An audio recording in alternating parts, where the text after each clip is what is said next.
6절에서 11절까지 같이 읽겠습니다. 시작. 무리가 돌아올 때 고 다윗이 블레셋 사람을 죽이고 돌아올 때에 여인들이 이스라엘 모든 성읍에서 나와서 노래하며 춤추며 소고와 경세를 가지고 왕 사울을 환영하는데 여인들이 뛰놀며 노래하여 이르되 사울이 죽인 자는 천천히요 다윗은 만만이로다 한지라. 사울이 그 말에 불쾌하여 심히 노하여 이르되 다윗에게는 만만을 돌리고 내게는 천천만 돌리니 그가 더 얻을 것이 나라 말고 무엇이냐 하고 그날 후로 사울이 다윗을 주목하였더라. 그 이튿날 하나님께서 부르시는 악령이 사울에게 힘있게 내리매 그가 집안에서 정신없이 떠들어대므로 다윗이 평일과 같이 손으로 수금을 타는데 그때 사울의 손에 창이 있는지라. 그가 스스로 이르기를 내가 다윗을 벽에 박으리라고 사울이 그 창을 던졌으나 다윗이 그의 앞에서 2번 피하였더라. 아멘. 인사합시다. 할렐루야. 따라하세요. 하나님, 오늘 밤에도 큰 은혜 주세요. 아멘. 일본의 수필가인 소노 아야코가 비교에 대해서 이렇게 묘사를 했습니다. 비교할 비자는 비수 비자 2개를 합쳐 이루어진 단어이다. 비자는 2개의 칼이 타인과 자신을 해친다. 비교하기 좋아하는 사람은 매일 아침 눈을 뜨자마자 1개의 칼로는 타인을 겨누고 다른 1개의 칼로는 자신을 겨누다 상처를 입는다. 비교는 비교하는 사람, 비교를 당하는 사람 모두에게 도움이 되지 않는다. 그렇죠. 2개의 칼이다. 나를 찌르는 칼, 상대방을 찌르는 칼. 브라이언 트레이시라는 분이 이렇게 비교에 대해서 말을 해요. 탁월한 인물이 가진 특징 가운데 하나는 결코 다른 사람과 자신을 비교하지 않는다는 점이다. 탁월한 사람. 누가 탁월한 사람이냐? 특징 중에 하나가 비교하지 않는다라는 거죠. 그들은 자신을 자기 자신, 즉 자신이 과거에 이룬 성취와 미래의 가능성과만 비교한다. 그러니까 다른 사람하고 비교하지 않는다는 거죠. 자신의 과거에 비해서 얼마나 나아졌는지, 또 앞으로 미래는 어떻게 나아질 건지 이런 비교만 한다라는 거죠. C.S. 루이스는 워낙 많이 들었죠. 기독교의 탁월한 저술가입니다. 이분이 이런 말을 했어요. 현대의 마귀는 비교의식을 통해 인간을 유혹한다. 현대의 마귀는 비교의식을 통해 인간을 유혹한다. 이 비교의식은 내가 우월하다고 느끼면 교만으로 가고 내가 부족하다고 느끼면 열등감으로 가고, 그리고 교만과 열등감은 하나님이 다 싫어하시는 종류죠. 이 유혹을 하는데 비교의식으로 유혹을 한다. 참 탁월한 표현이다라고 생각이 되어집니다. 여러분, 마귀의 유혹에 넘어가면 유익이 있어요? 없잖아요. 해만 입잖아요. 아담과 하와가 마귀의 유혹에 넘어갔죠. 어떻게 돼요? 에덴 동산에서 쫓겨납니다. 남자는 땀이 흘러야 먹고 살 수 있게 됩니다. 여자는 잉태하는 고통이 크게 더해집니다. 죽음이 찾아옵니다. 에덴 동산에서 쫓겨납니다. 두루 도는 화영검을 두사 에덴 동산에는 생명나무의 길이 막혀져 버립니다. 계시록에 보면은 생명나무 실과를 주시죠. 예수님을 통해서 길이 다시 열려진 거예요. 죄 때문에 막혀진 것이. 하여튼 유혹에 넘어가니까 타격을 얼마나 많이 받는지 몰라요. 여러분, 사단의 유혹에 넘어간 다윗, 이 덕분에 엄청난 군인들이 그냥 죽어 넘어가죠. 얼마나 손해를 많이 입어요. 가룟 유다 봐요. 마귀가 가룟 유다의 마음속에 예수를 팔 생각을 집어넣었다고 되어 있잖아요. 끔찍한 죄를 저질러요. 죄책감을 느껴요. 목을 매달아요. 줄이 끊어져요.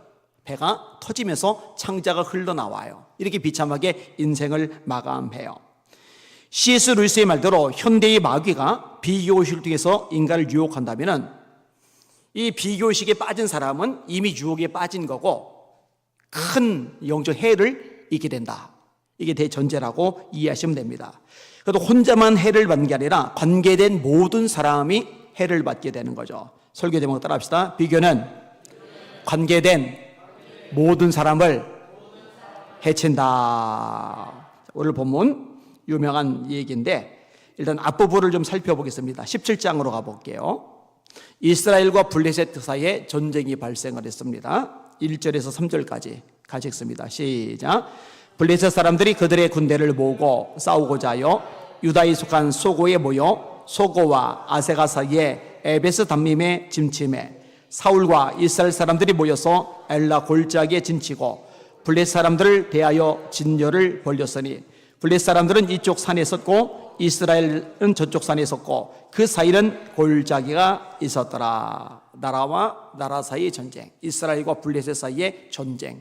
이제 잠시 후에 전면전이 붙게 될 상황입니다. 이때 우리가 잘 아는 골리앗이 등장해서 블레셋 군의 사기를 높이죠. 그 내용이 4절에서 10절까지 나옵니다. 사기를 높이면서 이스라엘 백성들을 조롱해요. 하나님의 백성을 조롱해요. 자, 4절에서 10절까지 길지만 맞춰서 읽어볼게요. 시작. 블레셋 사람들이 진역에서 싸움을 도두는 자가 왔는데 그의 이름은 골리앗이요 가드 사람이라. 그의 키는 6규빗 한 뼘이요 머리는 노트구를 썼고 몸에는 비를 갑옷을 입었으니 그 갑옷의 무게가 놋 5천 세겔이며 그의 다리는 놋 각반을 찾고 그의 어깨에는 놋 반창을 메었으니 그 창자로는 배틀재 같고 창날은 철 600세겔이며 방패든 자가 앞서 행하더라. 그가 서서 이스라엘 군대를 향하여 외쳐 이르되 너희가 어찌하여 나와서 전열을 벌였느냐. 나는 블레셋 사람이 아니며 너희는 사울의 신복이 아니냐. 너희는 한 사람을 택하여 내게로 내려보내라. 그가 나와 싸워서 나를 죽이면 우리가 너희의 종이 되겠고 만일 내가 이겨 그를 죽이면 너희가 우리의 종이 되어 우리를 섬길 것이니라. 그 블레셋 사람이 또 이르되 내가 오늘 이스라엘의 군대를 모욕하였으니 사람을 보내어 나와 더불어 싸우게 하라. 앉아라. 아멘. 대놓고 본인이 말하죠. 내가 오늘 이스라엘의 군대를 모욕했다.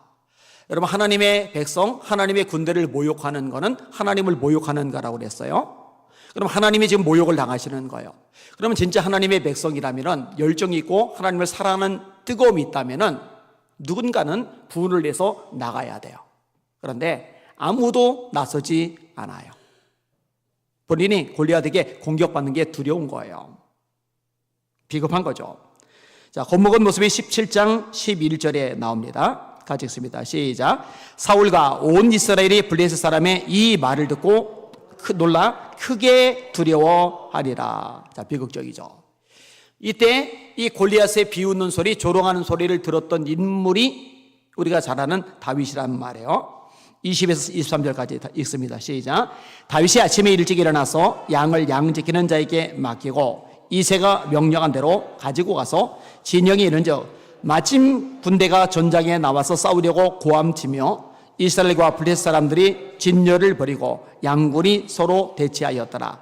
다윗이 자기의 짐을 짐지키는 자의 손에 맡기고 군대로 달려가서 형들에게 문안하고 그들과 함께 말할 때에 마치 블레셋 사람의 싸움 도두는 가드 사람 골리앗이라 하는 자가 그 전열에서 나와서 전과 같은 말을 하며 다윗이 들으니라. 자, 하나님의 백성을 조롱하는 소리를 이번에 다윗도 들은 거예요. 근데 다윗은 사울과 반응이 달라요.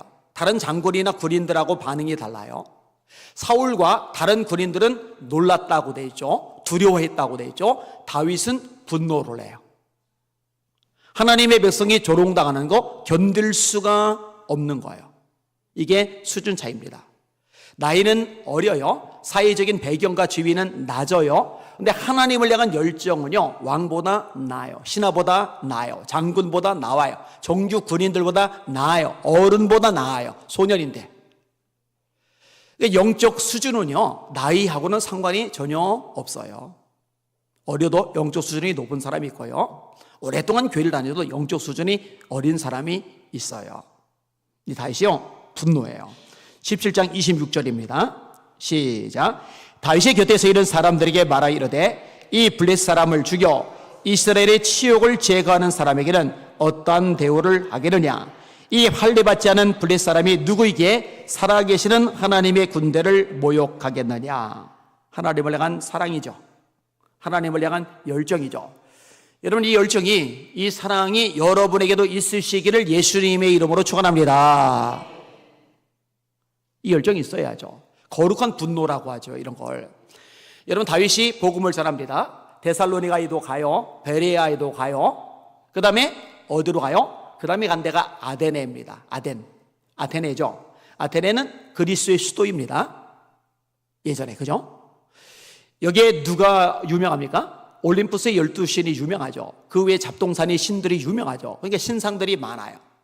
이 신상들을 수많은 사람들이 보고 지나가는데 별 감흥이 없어요. 근데 바울 사도는요, 분노가 일어나는데 이 분노가 굉장히 커요. 아주 커다란 분노를 격분이라고 하죠. 격분했다 그러잖아요.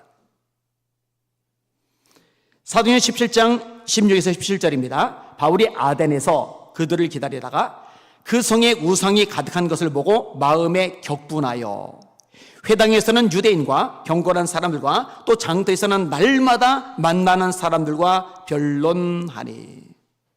왜 격분해요? 하나님이 찬양받고 예배와 경배를 받으셔야 되는데 하나님의 자리에 우상들이 잔뜩 있는 거예요. 근데 우상들이 하나님의 자리를 침범하고 있는데 이걸 보고 사람들이 아무렇지도 않은 거예요. 이제 화가 머리끝까지 나는 거예요. 견딜 길이 없는 거예요. 이걸 어떻게 내버려 두냐 이거. 이 날마다 만나는 사람하고 논쟁했다, 변론했다. 날마다. 아, 쌈딱이야? 성질 더럽네. 어지간히 좀 하지.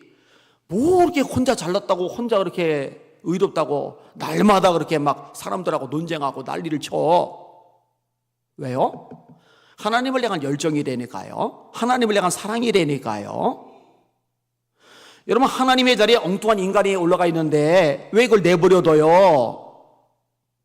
하나님의 자리에 우상 따위가 올라가 있는데 왜 이걸 구경하고 방관합니까?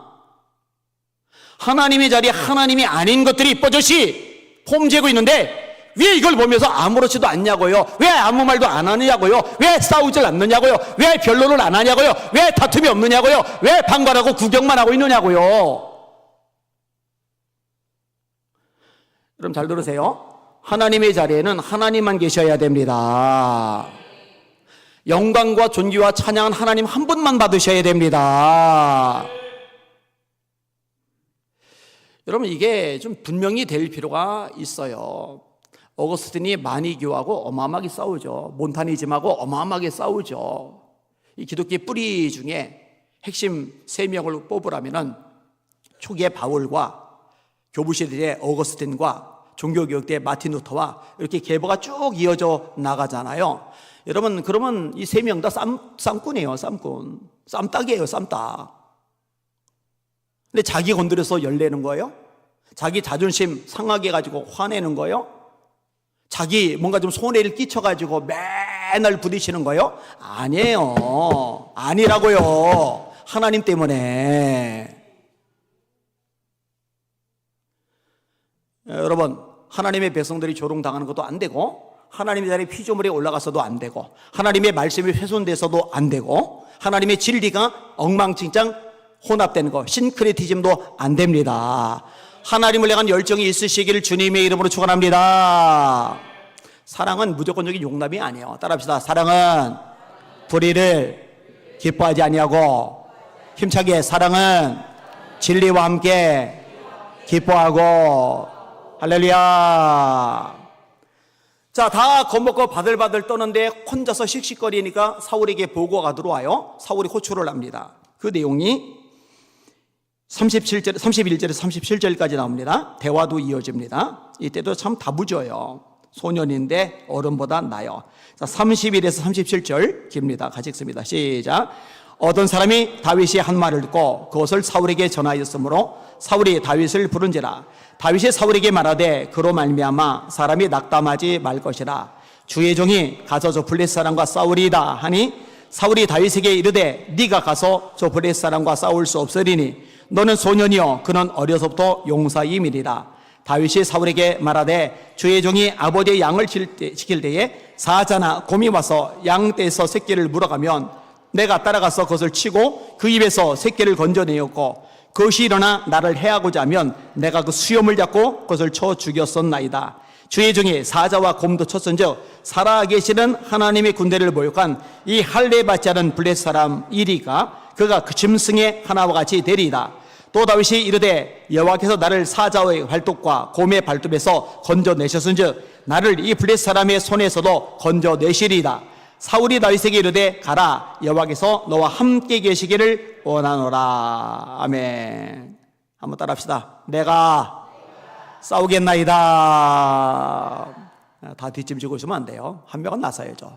내가 싸우겠나이다. 사자의 발톱, 곰의 발톱에서 나를 건져내신 여호와께서 이 블레셋 사람의 손에서도 나를 건져내시리다. 그리고 나가잖아요. 근데 골리앗이 보고 비웃어요. 조롱해요. 여러분, 세상이 볼 때는요, 좀 많아야죠. 세상이 볼 때는 좀 커야죠. 세상이 볼 때는요, 무기가 좀 삐까뻔쩍해야죠. 그래야 뭔가 좀 있나 보다 이러잖아요. 그죠? 허접하게 웬 소년이 맨몸으로 막대기 들고 나왔으니 얼마나 우스워요. 그런데 여러분, 세상은 우습게 볼지 몰라도 우스운 존재가 아닌 게 하나님을 사랑하는 사람이란 말이죠. 하나님을 향한 열정을 가진 사람이란 말이죠. 하나님이 붙잡아 주시는 사람이란 말이죠. 조롱하는 골리앗의 모습 42절에서 44절까지 있습니다. 시작. 그 블레셋 사람이 둘러보다가 다윗을 보고 업신여기니 이는 그가 젊고 붉고 용모가 아름다움이라. 블레셋 사람이 다윗에게 이르되 네가 나를 개로 여기고 막대를 가지고 내게 나왔느냐고 그의 신들의 이름으로 다윗을 저주하고 그 블레셋 사람이 또 다윗에게 이르되 내게로 오라 내가 네 살을 공중의 새들과 들짐승들에게 주리라 하는지라. 아멘. 다윗이 이 골리앗, 조롱하는 골리앗을 죽여요. 그 내용이 45에서 49절인데 요 구절 다 외우면 좋을 것 같아요. 일단 같이 한번 읽읍시다. 45에서 49절 시작. 다윗이 블레셋 사람에게 이르되 너는 칼과 창과 단창으로 내게 나오거니와 나는 만군의 여호와의 이름 곧 네가 모욕하는 이스라엘 군대의 하나님의 이름으로 내게 나가노라. 오늘 여호와께서 너를 내 손에 넘기시리니 내가 너를 쳐서 네 목을 베고 블레셋 군대의 시체를 오늘 공중의 새와 땅의 들짐승에게 주어 온 땅으로 이스라엘의 하나님이 계신 줄 알게 하겠고 또 여호와의 구원하심이 칼과 창에 있지 아니함을 이 물에게 알게 하리라. 전쟁은 여호와께 속한 것인즉 그가 너희를 우리 손에 넘기시리라.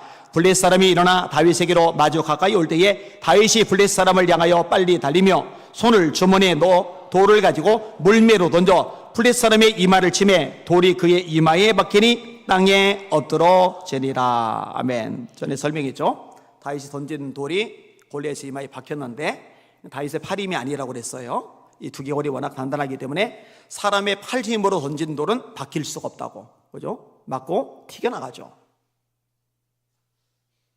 이 물매로 던진 속도, 새총으로 쏘는 속도하고 비슷할 겁니다. 강도도 비슷할 겁니다. 기절할 수 있어요. 죽을 수도 있어요. 그런데 박히거나 관통은 안 돼요. 깨트리고 튀겨나가죠. 그런데 다윗이 던진 돌이 골리앗의 이마에 박힌 거는 하나님이 역사하셨다는 얘기예요. 그죠? 어떻게 돼요? 전쟁이 이스라엘 승리로 끝나요. 자, 50에서 52절입니다. 시작.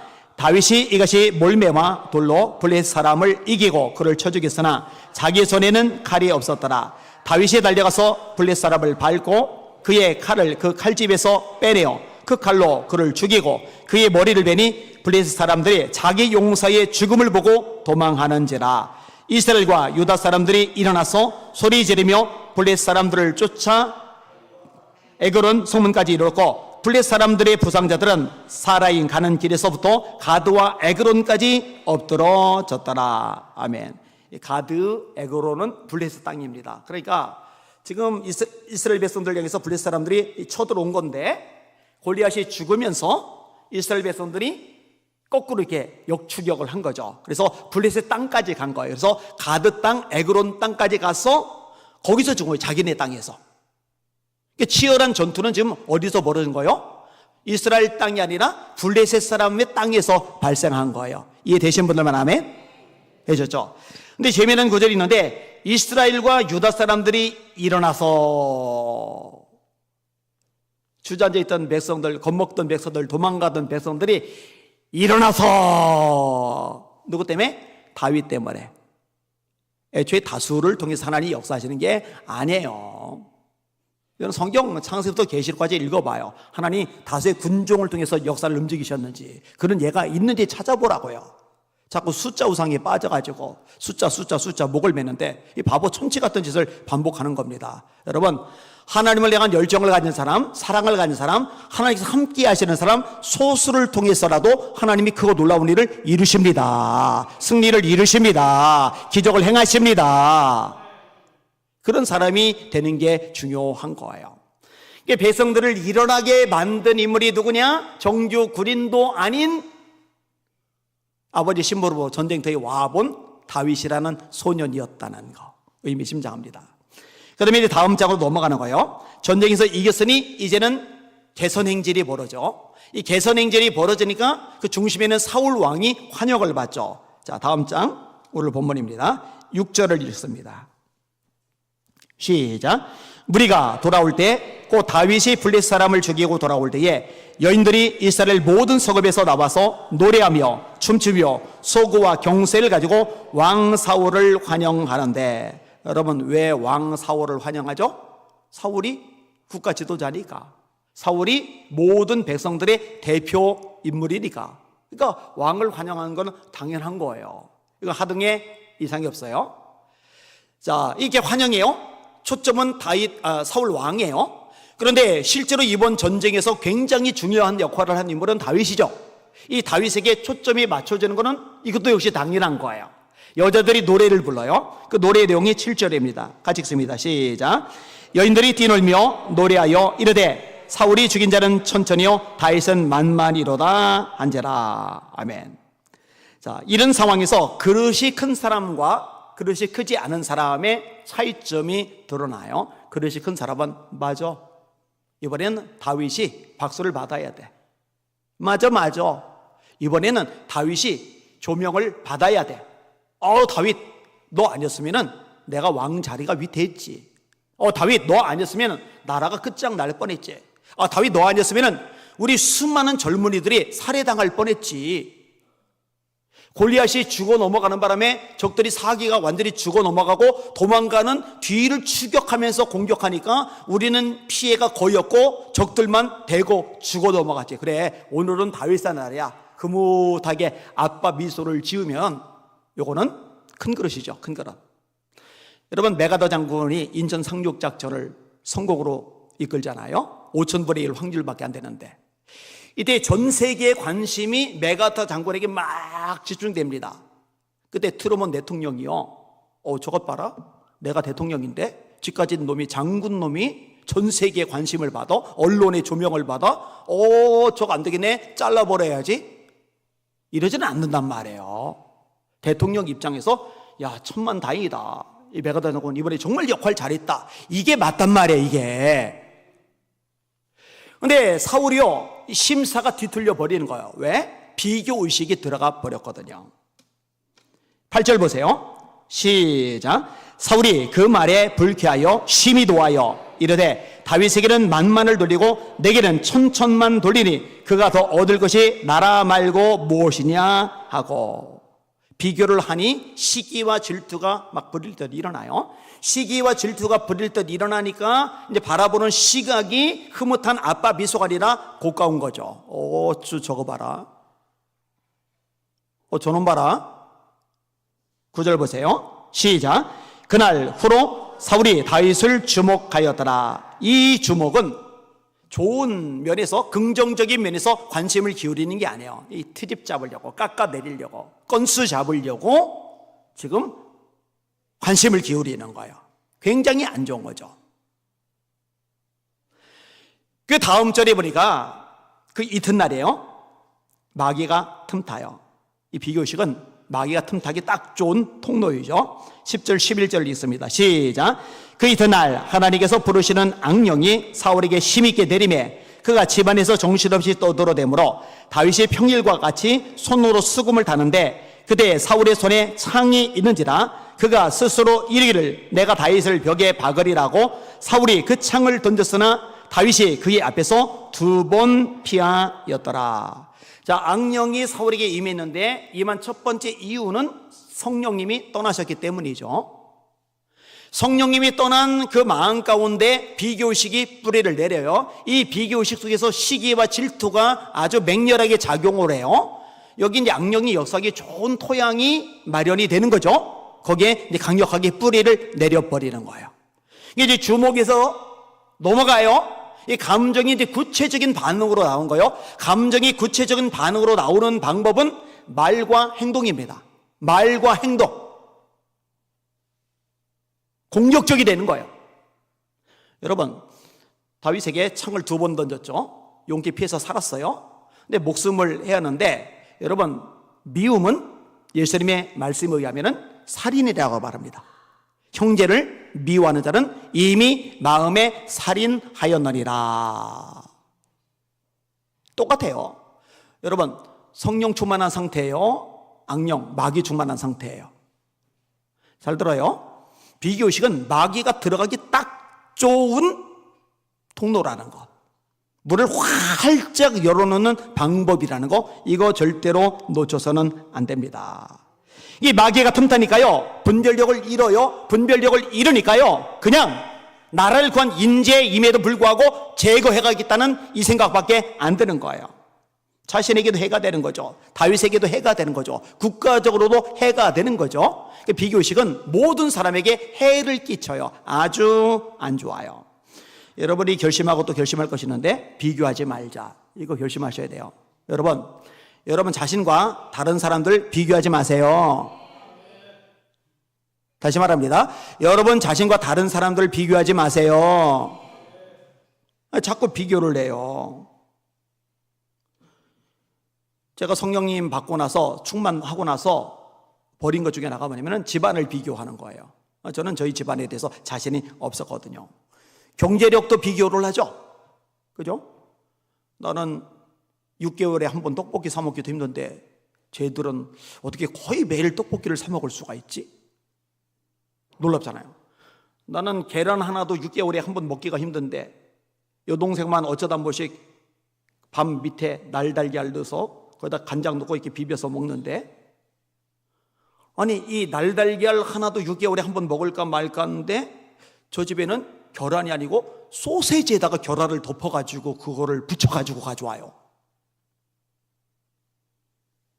야, 저런 반찬이 어떻게 수시로 나오지? 침이 그냥 꼴깍꼴깍 넘어가죠. 자존심 때문에 한 입만 줘, 반 조각만 줘, 이렇게 말은 못하지만 비교될 일이 많아요. 얼마든지 많아요. 외모도 그렇죠. 외모도. 여러분 거울 볼 때마다 자존감이 막 올라가는 사람 손 들어 보세요. 두 사람이 있네. 두 사람. 저 자존감인지 객기인지 나는 잘 모르겠는데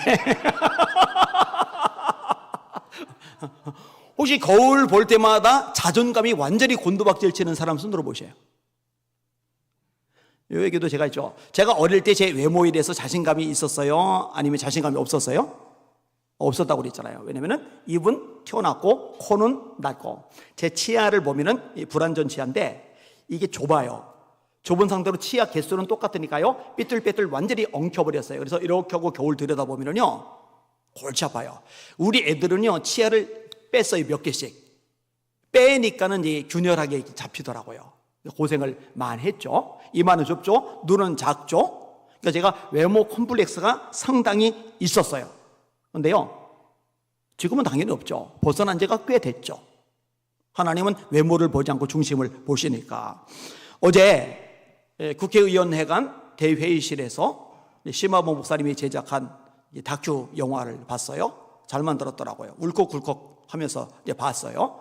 근데 봤던 분, 그때 이제 만났던 분 중에 한 분이 댓글을 달았더라고요. 제가 감사했어요.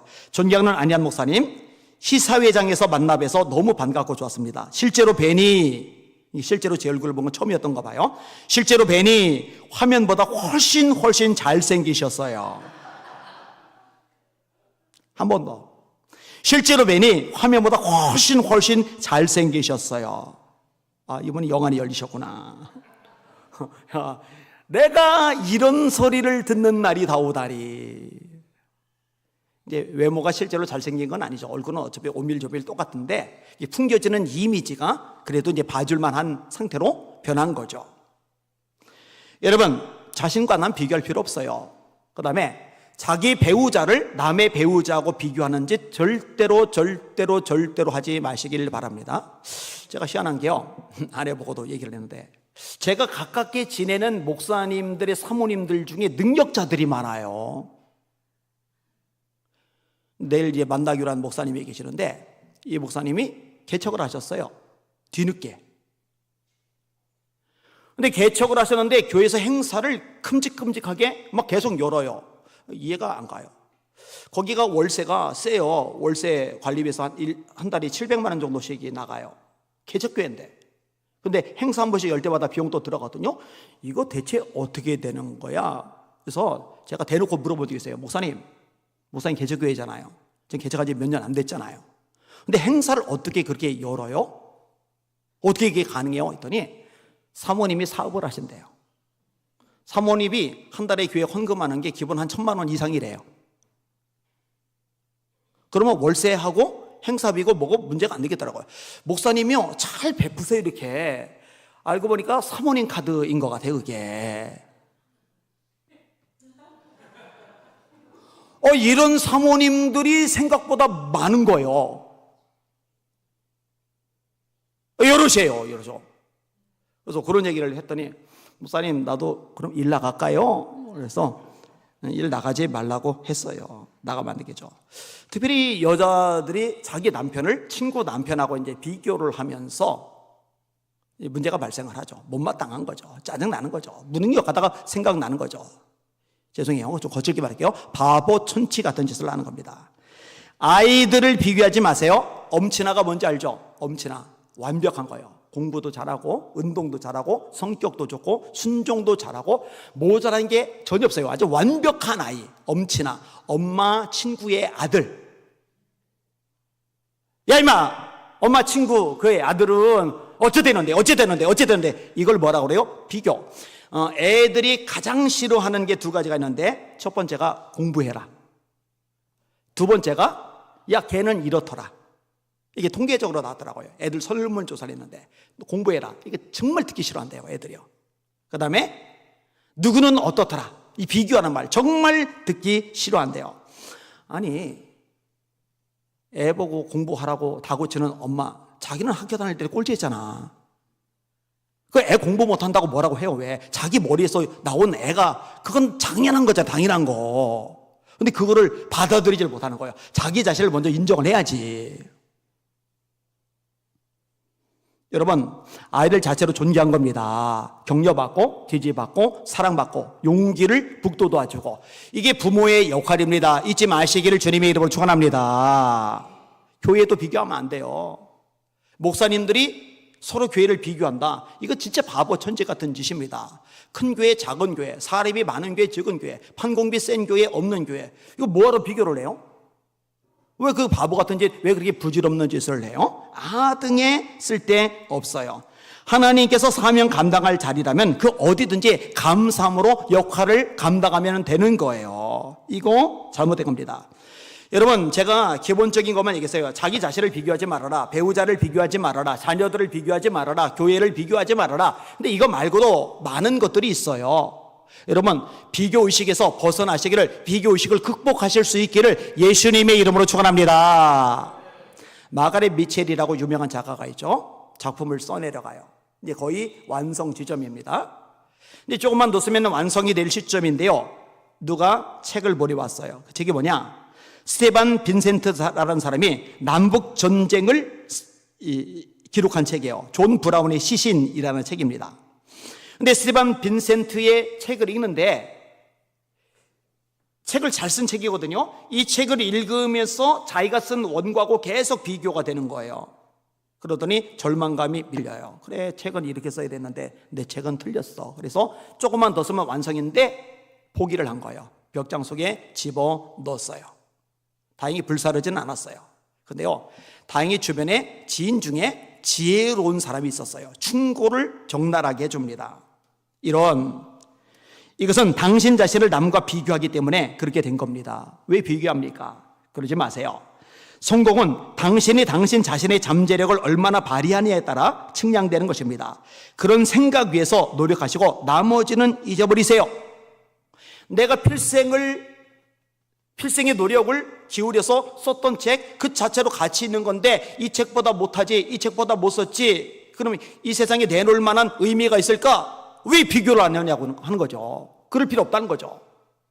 그래서 여기에 용기를 얻어서 벽장을 열었어요. 원고를 끄집어내요. 다시 써요. 그리고 완성을 해요. 이 책이 유명한 바람과 함께 사라지다라는 세계적인 명작품이죠. 하마터면 그냥 사라질 뻔했어요. 이 비교의식을 극복하지 못했다면 아마 이 작품은 없었을 겁니다. 영화로도 나왔죠. 참 재미있게 읽었어요. 그 후편은 사실은 다른 사람이 썼어요. 스칼렛이라고 그래가지고 그 책도 읽었는데, 다른 사람이 그 전편 바람과 함께 사라지다를 이어서 이렇게 썼더라고요. 그래도 상당히 설득 있게 잘 썼더라고요. 다시 말합니다. 비교의식 극복하시기 바랍니다. 열등감 벗어나시길 바랍니다. 비교하지 말아요. 비교하지 말아요. 자, 몇 가지만 생각해 봅시다. 따라합시다. 나는 하나님의 형상대로 지음받았다. 그럼 여러분 속에 하나님의 형상이 있어요, 없어요? 여러분 존귀해요, 존귀하지 않아요? 그런데 왜 열등감에 빠져 있어요? 자, 따라하세요. 하나님이 나를 사랑하신다. 천지 만물을 창조하신 역사의 주인이신 하나님이, 만왕의 왕, 만주의 주되신 하나님이 여러분을 사랑하세요. 그만큼 존귀해요. 근데 왜 열등감에 빠져 지내냐고요? 왜 주눅들어서 맥이 풀어져 있느냐고요? 가난할 수도 있어요. 몸이 붉을 수도 있어요. 일이 꼬일 수도 있어요. 욕도 좀 먹을 수도 있어요. 문제가 생길 수도 있어요. 이런저런 꼬이는 일이 발생할 수도 있어요. 그게 뭐 어쨌다고? 흔들릴 필요 없어요. 힘차게 따라하세요. 세상에 나를 대체할 수 있는 사람은 아무도 없다. 하나님이요, 딱 한 명 나를 만들어 놓으셨어요. 나하고 똑같은 인간은 세상 어디에도 없어요. 그만큼 유일한 존재고, 그만큼 독특한 존재고, 그만큼 특별한 존재입니다. 잊으시면 안 돼요. 절대로 잊지 마시기를 주님의 이름으로 축원합니다. 현재 주어진 상황에서 스스로가 할 수 있는 일에 충성을 다하면 되는 거예요. 그러면은 5달란트 받은 사람이나 2달란트 받은 사람이나 그게 뭐라고 돼 있어요? 재능대로라고 돼 있어요. 재능대로. 어떤 사람은 나보다 2배 반이나 재능이 많아요. 그럼 2배 반이나 재능이 많은 그 사람은 상급을 더 많이 받느냐? 아니에요. 칭찬 내용이 똑같아요. 토시 하나 떨리지 않고 똑같아요. 네가 작은 일에 충성하였음에 내가 많은 것으로 네게 맡기리니 네 주인의 즐거움에 참여할지어다. 열등감에 빠져서, 자격지심에 빠져서 우울해하고 절망하고 낙담하고 맥 빠져서 시간을 허비하고 인생을 허비하고 삶의 과정을 허비하는 것, 이거는 바보 같은 짓이고, 그 와중에 내가 할 수 있는 일을 다 하면 재능이 많아서 큰 일을 한 사람하고 똑같이 상급을 주신다는 거 잊지 마시기를 주님의 이름으로 축원합니다. 사실 이런 것만 생각해도 큰 교회에게 부러워할 필요가 사실은 없는데, 그죠? 이런 영적인 원리만 좀 알아도요, 이런 건 제가 자신 있게 말할 수 있어요. 개척교회 밑바닥 빡빡 길 때도요, 아버지 백으로 건축된 규모 있는 교회 담임으로 부임해간 친구 보면서요, 한 번도 부럽다고 생각해 본 적이 없어요. 그거는 큰 의미 없어요. 그거 뭘 부러워하고 그래요? 비교하면 이제 부러워하는 거죠. 여러분, 마지막 한 번만 따라합시다. 주님, 한 번 때문에 만족해 하자. 이렇게 되시기를 예수님의 이름으로 축원합니다.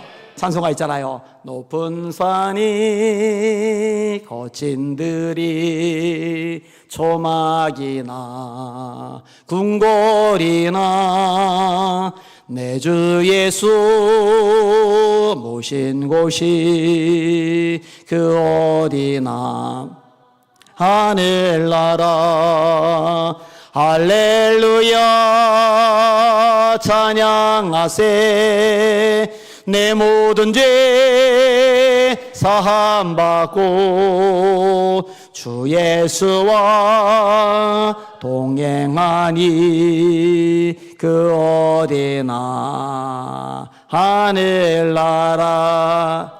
여러분, 비교하는 순간 그 어디나 지옥이 돼버리고요, 주님만 바라보고 주님 한 분으로 만족하는 순간 그 어디나 하늘나라가 되는 겁니다. 초막이 있을 수도 있는 거고, 궁궐에 있을 수도 있는 거고, 들판에 있을 수도 있는 거고, 왕국에 있을 수도 있는 거죠. 어디 있느냐가 중요가 아니라 누가 지금 나와 함께 하시느냐가 본질인 거죠. 이 신앙의 핵심을 놓치지 않고 살아가는 우리 성도들 다 되시기를 예수님의 이름으로 축원합니다. 마지막 따라합시다. 비결은 관계된 모든 사람을 해친다.